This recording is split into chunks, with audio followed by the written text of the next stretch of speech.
The 95th Annual Academy Awards were all about the comeback, thanks in no small part to Everything Everywhere All at Once, which won 7 Oscars. There were also some notable changes. The red carpet, for instance, was out, and a new champagne-colored rug was in. And history was indeed made all evening with a number of firsts, from Michelle Yeoh becoming the first Asian person to win for lead actress for the aforementioned Everything Everywhere All at Once, and then costume designer RUTH Carter, who became the first Black woman to win multiple Oscars. Her first was for the Black Panther film, and her second, the sequel, Black Panther: Wakanda Forever. Joining us now is entertainment correspondent for Insider, JP Mangalinden. JP, thank you so much for being here with us today. What a fun night. I stayed up too late watching it, but I think it was worth it. So thank you for getting up early with us today. There was a lot of emotion during the show. It was a very tender show, I think, from the beginning to the end. And one of the more emotional acceptance speeches came from Quan for Best Supporting Actor. Let's listen. Dreams are something you have to believe in.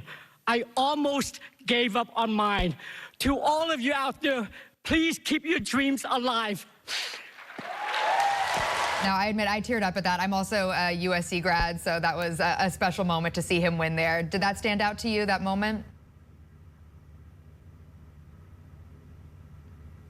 Absolutely. I mean, Quan, I believe, was expected to win Best Supporting Actor for Everything Everywhere All at Once, but it nonetheless made for a really tender moment, as you said. I mean, here's an actor who, made it big back in the 80s with Indiana Jones and the Goonies, and, he's been very open about his Hollywood struggles since then over the last several decades. So for him, this was sort of a full circle, a comeback story for him, in the best possible scenario. And it was special seeing him hug Harrison Ford on stage. That was a really nice moment. But that was for when Everything Everywhere All at Once won Best Picture. So it really was everywhere all at once. Jamie Lee Curtis also won Best Supporting Actress for the same film, and Michelle Yeoh made history with her win for Best Actress. So what made this movie so particularly special in the juggernaut at this year's awards?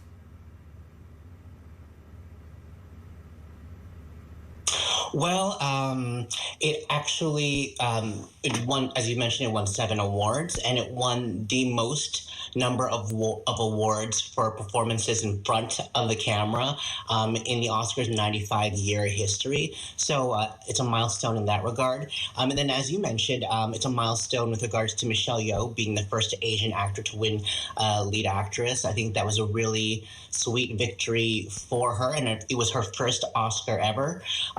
So it was really sort of a special evening all around for them.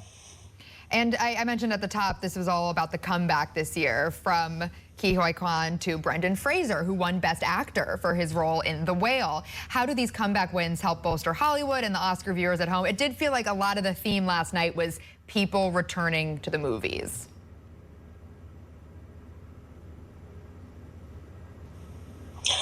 Right, absolutely. As we both know, it was hard for theaters during the pandemic. Top Gun has really been credited with bringing a lot of people back to the theaters.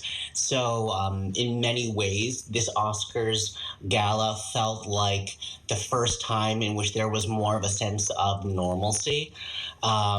Even though Brendan Fraser's movie The Whale was considered sort of a smaller movie and didn't bring like huge box office returns, it was a great victory for him. He's had a bit of a tumultuous time in Hollywood, so this is a great comeback for him.